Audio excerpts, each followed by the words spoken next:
بسم اللہ الرحمن الرحیم۔ ہمارے چینل اور ہماری ٹیم کی طرف سے آپ سب کو السلام علیکم۔ امید کرتی ہوں کہ آپ اللہ کے فضل و کرم سے انشاءاللہ بالکل ٹھیک اور اللہ کے حفظ و امان میں ہوں گے، اور اللہ پاک میرے تمام بہن بھائیوں بوڑھوں بچوں کو اپنی رحمت اور حفاظت کے سائے میں رکھے، اور اس وبا سے بھی جو کہ کرونا وائرس کے نام سے ہم پر نازل ہوئی ہے، اس ناگہانی وبا سے ہمیں جلد چھٹکارا ملے گا انشاءاللہ۔ برائے مہربانی میری اس ویڈیو کو آخر تک ضرور دیکھیے گا، کیونکہ میرا آج کا پیغام اس وقت تک آپ کی سمجھ میں نہیں آئے گا جو میں آپ تک پہنچانا چاہتی ہوں، اور ساتھ ہی میرے اس چینل کو سبسکرائب کر کے میری حوصلہ افزائی کے لیے میرا بھرپور ساتھ دیجیے گا، اور ساتھ ہی اس ویڈیو کو زیادہ سے زیادہ شیئر اور لائک کریں تاکہ یہ پیغام ہر کسی تک پہنچ سکے۔ اصل توکل اس وقت ہوتا ہے جب ہم اللہ کے احکامات پر مکمل عمل کرتے ہیں۔ جب عمل کا وقت ہوتا ہے اس وقت ہم اپنی عیاشیوں اور اللہ کی نافرمانیوں میں وقت ضائع کر دیتے ہیں، اور جب مشکل وقت یا عذاب آتا ہے تو ہمیں اللہ یاد آ جاتا ہے۔ ان سخت ترین حالات میں بھی آپ لوگوں کو دیکھیں، واٹس ایپ پر گانے، فنی ویڈیوز اور رومانوی شاعری کے سٹیٹس کی بھرمار ہے، جبکہ یہ وقت توبہ اور استغفار کا ہے۔ جیسا کہ حضرت یونس علیہ السلام کی قوم پر سخت عذاب الہی آیا تھا تو اس قوم نے کثرت سے استغفار کیا تھا، جس کی وجہ سے اس قوم سے عذاب الہی ہٹا دیا گیا تھا۔ سب سے پہلے ہمیں اپنے اعمال درست کرنا ہے۔ کچھ لوگ یہ کہتے نظر آ رہے ہیں کہ کرونا سے کیوں ڈر رہے ہو؟ کیا تمہیں اللہ پر یقین نہیں؟ کرونا سے نہیں، اللہ سے ڈرو۔ تو میں کہوں گی کہ بے شک ہمیں اللہ کی پاک ذات پر یقین ہے، اور اس میں کوئی شک نہیں کہ جب تک اللہ کا حکم نہ ہو کوئی بیماری یا تکلیف ہمیں چھو بھی نہیں سکتی۔ زندگی اور موت صرف اور صرف اللہ کے اختیار میں ہے۔ اگر ہم اپنے پیارے نبی صلی اللہ علیہ وآلہ وسلم کے فرمان کو ملاحظہ فرمائیں تو اپنی حفاظت اور صبر کرنے کی تلقین بھی کی گئی ہے۔ نمبر 1، بیمار اونٹ کو تندرست اونٹ کے پاس نہ لے جاؤ۔ صحیح مسلم حدیث نمبر 5791۔ نمبر 2، جزامی یعنی کوڑے شخص سے اس طرح بھاگو جس طرح شیر سے بھاگتے ہو۔ صحیح بخاری حدیث نمبر 5707۔ نمبر 3، جب تم ان جزامی یعنی کوڑے سے بات چیت کرو تو تمہارے اور ان کے درمیان ایک نیزے کا فاصلہ ہونا چاہیے۔ مسند احمد۔ اس لیے کہ جب آدمی بات کرتا ہے تو اس کے منہ سے تھوک کے چھینٹے نکلتے ہیں، یہ جب مخاطب کے اوپر پڑیں گے تو مخاطب کو بھی بیماری میں مبتلا کر سکتے ہیں۔ نمبر 4، جب تمہیں معلوم ہو کسی جگہ طاعون ہے تو وہاں مت جاؤ، اور جہاں تم ہو وہاں اگر طاعون پھیل جائے تو اسے مت چھوڑ کر جاؤ۔ صحیح بخاری حدیث نمبر 5728۔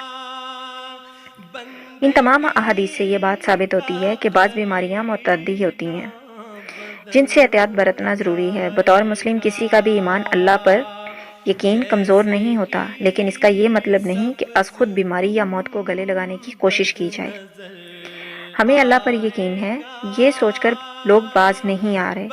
کوئی سیر کرنے نکلا ہے، کوئی دعوت کر رہا ہے، کوئی دعوت کھا رہا ہے، کوئی رشتہ داروں کے گھر جا رہا ہے، بلا وجہ دوستوں کے ساتھ کھڑے گپے لگا رہے ہیں۔ اس مشکل وقت میں ابھی تک لوگ اس بات کو سمجھنے کو تیار نہیں ہیں کہ ان کی بے وقوفی کی وجہ سے حالات کتنے خراب ہو سکتے ہیں۔ اور پاکستانی قوم دنیا کا سب سے بڑا عجوبہ ہے، جہاں 50,725 یعنی 50,752 پیر ہیں جو بڑے سے بڑا دعویٰ کرتے ہیں، جیسے جمال الدین بغدادی ہو گیا، سدرا کا گیلانی، فیصلہ آباد کا لاسانی، بلاوڑا والا جو ہے جک خطیب، ایسے ہی اور بھی ایک سے بڑھ کر ایک اس پاکستان میں موجود ہیں جو مریضوں کا علاج تو کرتے ہیں اور جب خود بیمار ہوں تو مہنگے ہاسپٹل ڈھونڈتے ہیں۔ ایسی مشکل گھڑی میں ان کے آستانے ویران کیوں ہو گئے ہیں؟ دوسری طرف اس قوم کو اب کرونا کی وجہ سے اللہ تعالیٰ یاد آ رہے ہیں۔ اب گھر سے نکلیں تو ہر گاڑی، ویگن، رکشہ، حتیٰ کہ گدا گاڑی پر بھی نعتیں، تلاوت یا بیان چل رہے ہوتے ہیں، جبکہ اس سے پہلے کیا تھا یہ ہر کوئی جانتا ہے۔ ہر گاڑی میں انڈین گانے یا مجرے چلتے تھے۔ اب آپ خود بتائیں، کیا یہ دین کے ساتھ منافقت نہیں تو کیا ہے؟ دین سکون اور خوشی کے حالات میں شکر ادا کرنے کا نام ہے، نہ کہ صرف مصیبت اور مشکل میں اللہ کو یاد کرنا۔ مگر اب بھی آپ اپنے ارد گرد نگاہ دوڑائیں تو دیکھیں کتنے لوگ ہیں جو حقوق العباد کا خیال رکھ رہے ہیں، اور اللہ تعالیٰ خود فرماتے ہیں کہ میں اپنے حقوق تو معاف کر دوں گا مگر حقوق العباد نہیں۔ اسی خوف اور ڈر کی وجہ سے خلیفۃ الوقت حضرت عمر رضی اللہ تعالیٰ عنہ راتوں کو جاگ جاگ کر لوگوں کے گھروں کی معلومات لیتے تھے کہ کسی گھر میں کوئی بھوکا تو نہیں. اگر پتہ چلتا تو اپنی کمر پر اناج لاد کر خود پہنچاتے اور خود اپنے مبارک ہاتھوں سے کھانا بنا کر دیتے تھے. بحیثیت مسلمان اب ہمارا اور ان تمام صاحب حیثیت لوگوں کا فرض ہے کہ اپنے ارد گرد کے لوگوں کی زندگی اور ان کے درپیش آنے والے مسائل کا خیال رکھیں.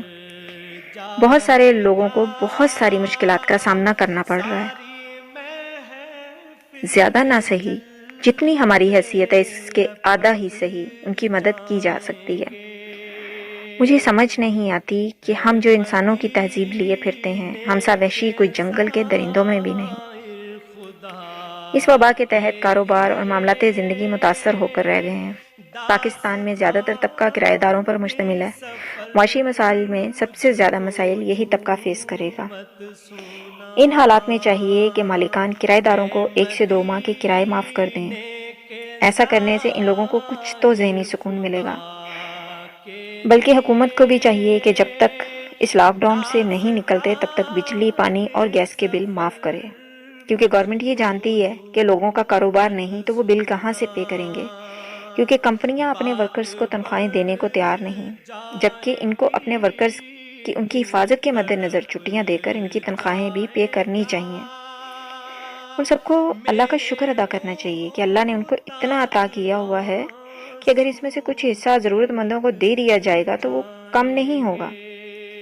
اس امید کے ساتھ اب میں آپ سے اجازت چاہوں گی کہ میرا یہ پیغام جو کہ اعمال صحیح کرنا اور کثرت کے ساتھ توبہ اور استغفار کر کے اپنے رب کے غصے کو کم کرنا اور اپنے رب کو راضی کرنا ہے، اللہ کرے کہ ہم اس پر پورے اتریں. اپنا اور اپنے گھر والوں کا بہت سارا خیال رکھیے گا اور کوشش کریں کہ کسی بھی صورت گھر سے باہر مت نکلیں، کیونکہ یہ ہماری زندگی اور ہمارے گھر والوں کی زندگی کے لیے بہت ضروری ہے. اسی نیک دعاؤں کے ساتھ کہ اللہ پاک آپ سب کو ہمیشہ اپنی امان میں، حفظ و امان میں رکھے، ہر بری آفت سے محفوظ رکھے. اس نیک دعا کے ساتھ آپ سے اجازت چاہوں گی. اللہ نگہبان. کو ہے اس کی خبر